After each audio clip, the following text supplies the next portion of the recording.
Welcome to Kingpins 24. We're very, very happy to have you. As we start this program, I would like everyone to introduce themselves, and we'll go from there. We're talking about Sag Salim, so let's start. Ladies first. Hey, Sanja, please feel free to kick us off.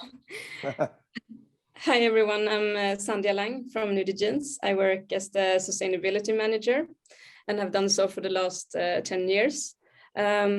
We are a denim brand from Sweden, working with organic cotton, a lot with sustainability in general, and a transparent supply chain. Thank you. Liesl? Yes, thanks. Hi everyone, I'm Liesl O'Hai. I'm based in Australia. I work with Outland Denim. So my role with Outland is social and environmental impact managing. And we have set up our business to really meet a social need that we'd seen, particularly to employ women in Southeast Asia that had experienced trafficking and exploitation. So we've set up our own cut and sew facility and have been sourcing organic denim and looking to trace the supply chain down to the cotton farms. Richard? Yeah, hi everyone. It's a pleasure to be here with you today. My name's Richard Williams. I'm in Australia as well. I'm with a company called PSG, and we're an intelligence services firm, and we exist to help combat critical social issues through the delivery of enhanced intelligence solutions. And part of what we do is working with fantastic organisations like Outland Denim and Nudie Jeans and Bossa to help them identify where there might be issues occurring in their operations and supply chain, and then working with those companies to develop commercially sustainable solutions. Thank you. Basim? Hi, this is Basim. This is my 25th year in the textile industry, and for the last 15 years, I'm working for Bossa. Thanks a lot. Thank you. Welcome to everybody. Our first question is going to go to Liesl. Can you tell us what is the Sag Salim program, and why did you start it? Sure. Well, Sag Salim has been something that initially started as a pilot. So Outland Denim was sort of looking throughout our supply chain, and we felt the area that we wanted to focus on was the area furthest from our reach as a brand, being the cotton farm level and the seasonal workers that go from farm to farm. We have a lot of insight into the first tier and great relationships with second tier, and we felt that it was a bit unconventional, but we wanted to start from the ground up to really start to look for where the issues are occurring so we could be part of the solution. So we sort of shared this need with Richard from Precision Solutions Group and talked about some options of what we could develop together, what type of program we could pilot. So we definitely had the desire to be a force for good, but we didn't have the knowledge of how to actually look for these situations and issues and then start to address them. So Richard's experience was quite key in setting up this pilot. And we're able to set up a 3-month pilot initially. And then the reach and engagement we had with the seasonal worker community on cotton farms blew us away actually. And so we expanded the program and had Nudie Jeans join as well. So we're actually able to communicate, hear from and educate those seasonal worker communities that were across the agricultural sector where the organic cotton we were sourcing was coming from. So we were able to sort of span it over multiple tiers of the supply chain. We're able to reach the target communities in their local language and share information that was relevant to them, but also hear from them to start to learn and understand about their experiences so that we could build this understanding and then share it with our other stakeholders and partners to start to look at what we could do to lead the way in addressing some of these issues. So that's a bit of a snapshot view of Sag Salim and why it started and what it looks like, but I'm sure Richard will share a lot more of the details around how it actually works practically on the ground. So that's a perfect lead in for the next question. Richard, do you want to enlighten us on how the program works? I can, yeah. Thanks, Andrew, and thanks, Liesl. So as Liesl said, what we really wanted to do was hear directly from the workers, hear about the issues they're facing, the challenges they're facing in their day-to-day lives and in the work that they're doing.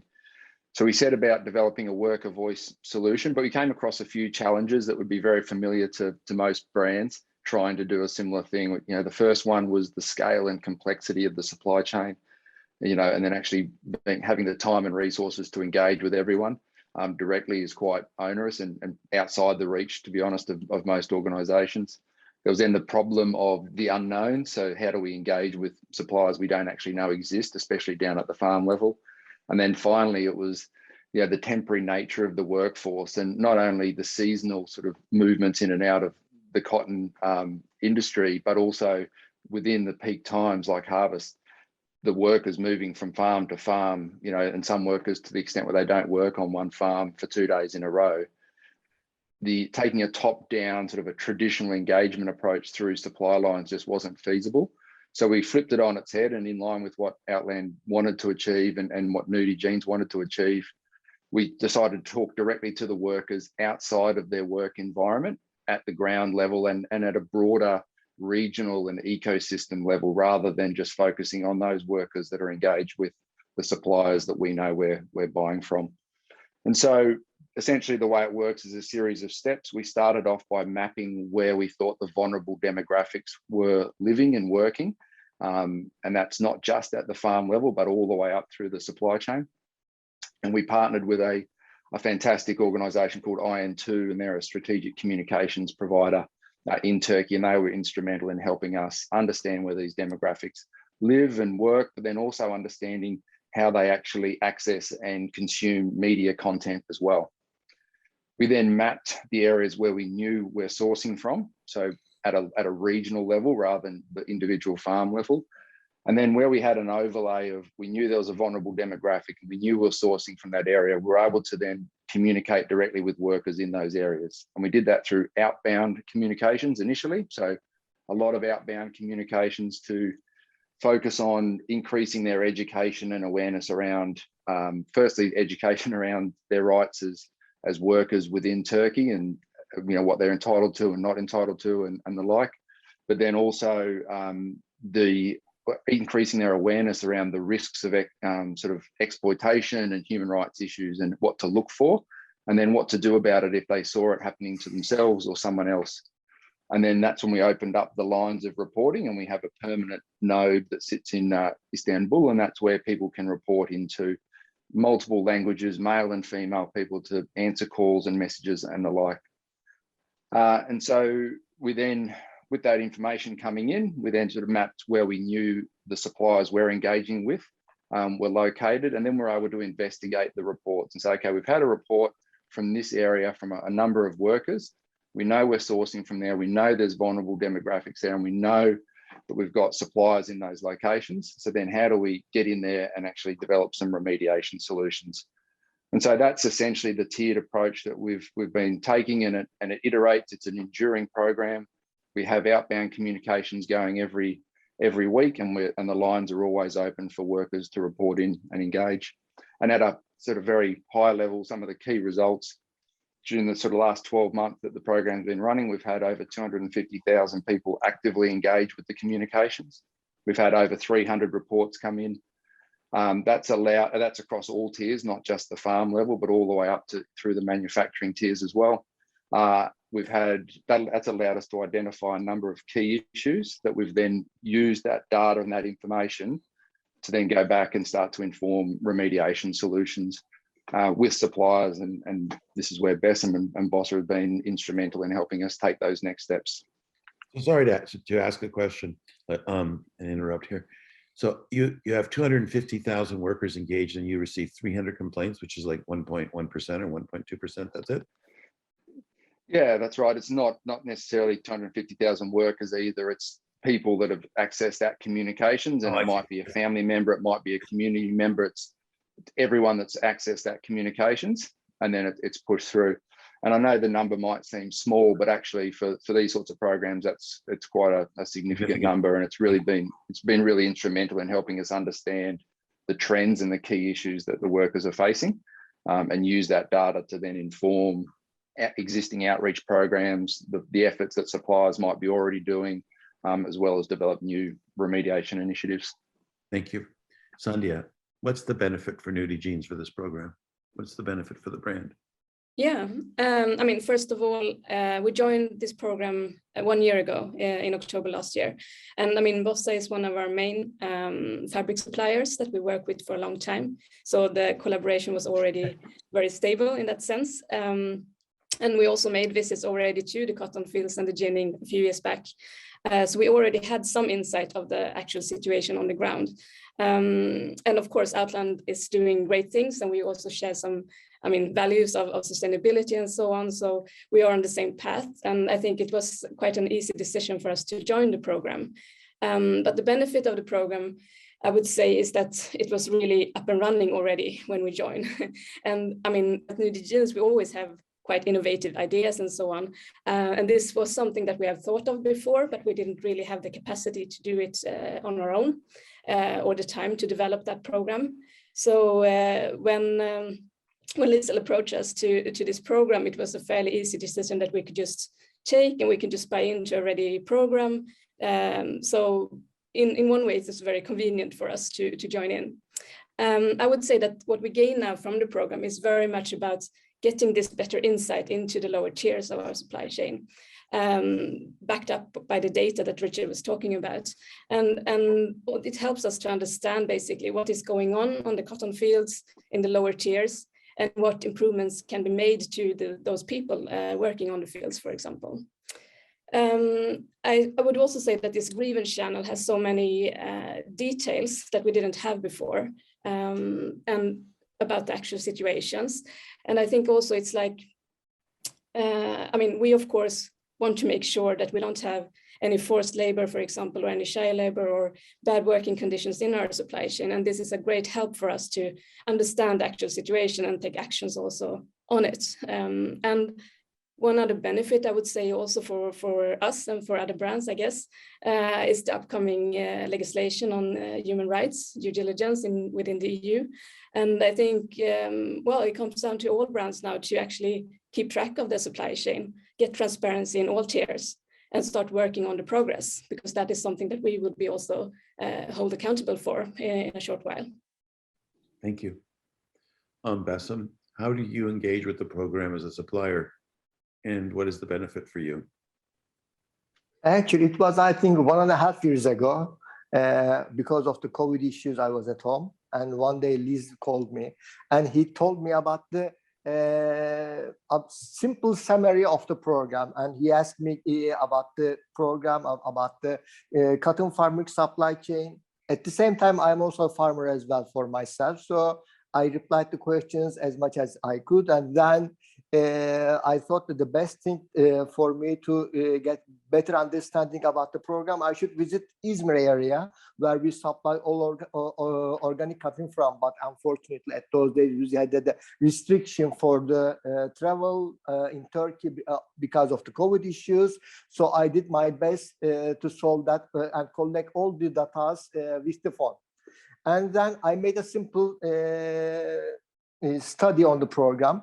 First of all, I should be honest that I didn't know that the GOTS certification does not have any social audits on the farm level, because as a fabric producer, we have the very tough audits on the GOTS in the fabric level, in the ginning level, in the garment production level. Yes. But on the farm level, they got no control. I didn't know that. So it was quite surprising for me, because I thought that they are controlling all the supply chain, starting from the farm until the garment, but they didn't do it. So we thought that the best thing is to fulfill that area. We should have a very tough, very good social audit. So our main idea is to have a social audits, just like SEDEX, on the farm level. Maybe you know that I have served for Turkish National Council more than 6 years, and one of my biggest motivations was to have a good program in the Turkish cotton. So I was so afraid that Turkish cotton could be banned, just like the Aegean cotton. That's what happening to in the China. So we should have a good program in the Turkish cotton level, and it should be controlled by the third party. And at those days, most of the cotton in Turkey, organic cotton, controlled by the company called the Control Union. So we choose another company. It shouldn't be the same company. It should be a different company. We found the USP. They we prepared the questionnaires, and they are making the social audits on the farm level at the moment. Hopefully, it's going to be wider, and it's going to be something like the SEDEX in the farm level. And that's our motivation. And why we are in this program, thanks a lot to our visionary partners, such as Nudie, such as Outland. We have been in the organic cotton business with this company over 10 years. So we know almost all of our farmers. We know where do they produce the cotton. We know their farms. And with the help of this program, we know that we are going to be sure that the cotton produced with the human rights and everything okay. Okay, so Lisa, what's the next steps for the program? I have lots of questions. What's the next steps? Yeah, sure. Thank you, everyone. Thank you so much, Bessem. I just really appreciate your honesty and how you speak. We really appreciate working with you. The next steps are really to continue to build capacity and take remediation steps. So as Bessem mentioned, Boss has already started with this, with piloting social auditing on the organic cotton farms, which had been a gap area through certification. So that's definitely a step. We want to also partner with local partners to help build capacity and invite other like-minded brands. It was really refreshing chatting with Nudie Jeans. They thought a really similar way, had shared values, as San just said, but we feel there'll be other brands that will also share the supply chain with us that will be able to join together. It'd be just so much more impactful, have so much more of a positive impact if we could work together to address the findings, we can scale this program both in Turkey but also to other major sourcing regions around the world, and we'd really love to do that, see this model replicated in other areas as we kind of work with that proof of concept of what's already been done in Turkey. So we'd really love to invite other like-minded brands and stakeholders and suppliers as well to partner with the vision of the program and help us with these next steps of remediation and capacity building. So that's what we see happening next. We believe that if we're not actively looking for these issues, then we're most definitely a part of them. So it does take a bit of courage to actually look for where issues are, but just with the partners on this call, we've really had people that have the confidence to talk about where the issues are and actively look for them so we can be part of resolving them. So I think that mindset and just those conversations are really important. And then being able to authentically communicate with our customers and stakeholders around what are the challenges in supply chains globally, and then what are we going to do when we find them and how are we going to address them as well. Thank you. Sandhya, I have a question. So do you market this? Do you talk about this to your customers? How do you deal with what you're doing? Is it just something you do privately, or is it for public consumption? Yeah, we try to speak about it, of course, in all our public presentations and all that we do. Of course, we have some information on it on our webpage and also in our latest sustainability report. So this is definitely something that we want to highlight, because we also see the need for this industry collaboration and the fact that more brands needs to start working on this. And why not with the Sag Salim program in Turkey, because Turkey is such a important country for the cotton sourcing for many brands. So yeah, we try to highlight as much as we can. Okay. Richard, what are the biggest problems? Sounds great, but you obviously have issues. What are the issues? What are the top 3 issues? I think the biggest issue is that you're dealing with a complex system. There's no easy fix. It's not a simple case of we're just going to make a change here, because you engage in the system, you make a change somewhere, and that has a ripple effect all the way through. You might make a decision that we're going to enforce the requirement for work permits for certain workers as an example, but that might have a ripple effect that might actually preclude certain vulnerable demographics from working in that industry. So then actually, are you creating a worse issue by that decision? So it's understanding, and it's having the patience and the support from organizations like Bossa on the ground to actually understand what's occurring and develop feasible and sustainable solutions. And I think I've probably hit a couple of the key issues there. I think it's the understanding and the complexity. It's the partnerships. And so, sort of talks to what Lisa was saying in terms of next steps. So getting more brands involved. And I think the more brands that are involved, there's obviously a burden sharing component to it, but then there's also a leverage aspect as well. And, you know, so Bossa is leading the charge and they're doing a fantastic job, but we need other suppliers to join as well so we can actually grow the impact. So that'd be the top ones. I think it's, you know, it's resourcing it, it's the complexity when you find issues and how you actually implement, you know, change, and then also the partnerships on the ground to make it grow. Do you work with the ILO or do you work with any other organization on this? Yes, we have. We haven't coordinated, you know, or worked directly on any joint programs yet, but we have been talking to ILO and IOM and FLA and others. And what we're working to do is actually reinforce their efforts, and we share a lot of our information with them as well. So we'll say, hey, look, these are the issues we're seeing in these areas, which is great for them because it can help inform where they might focus efforts on the ground. And then we also work to reinforce the work that they're doing through our outbound educational content and materials that we're passing to workers. As an example, if there's a program that is trying to change the way some labor intermediaries work and transition to more formal contracts rather than just word of mouth and cash in hand payments, they'll be engaging with the labor intermediaries, and then we can push that messaging through our channels to the workers so they know what they should be asking for and expecting as well. Okay. Bassem, is this really creating a standard for how farmers are the standard for or a certification for farming and workers' rights? Is this like Actually, 8,000 for farming, which they have, or a SEDEX's program? What's the difference? actually, we just started the program. We already done two audits in the farm level. Yeah. I can divide the audits into two parts. For example, all these farmers has got one or two permanent workers. With the permanent workers, everything is okay. But they also have the huge amount of the daily workers. So the biggest challenge is into get in contact with the daily workers to keep their records and to have the best social program for these workers. The permanent ones, we got no problem because they are in the law, Right. Everything is okay. But the permanents are, the daily ones are quite Harvest challenging. time is a So, busy time. When it's harvest time, it's a busy time. It's too much work. yes. Actually, the harvest time is so tough. Also, the plantation time is so tough. Also, the irrigation time is so tough.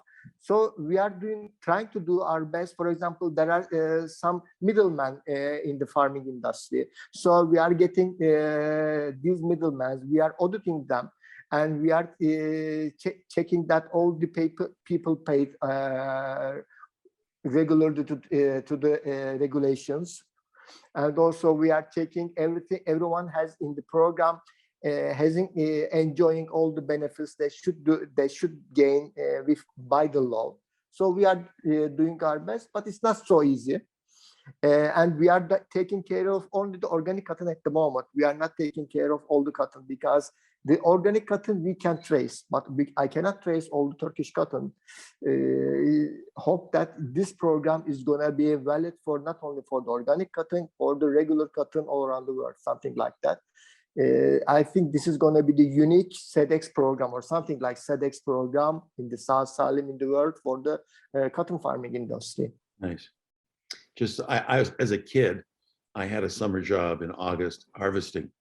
So, so I kind of know how you're treated and what the issues were.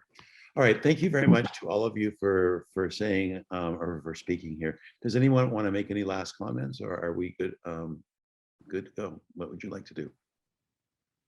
Thanks a lot. Anybody want to add anything?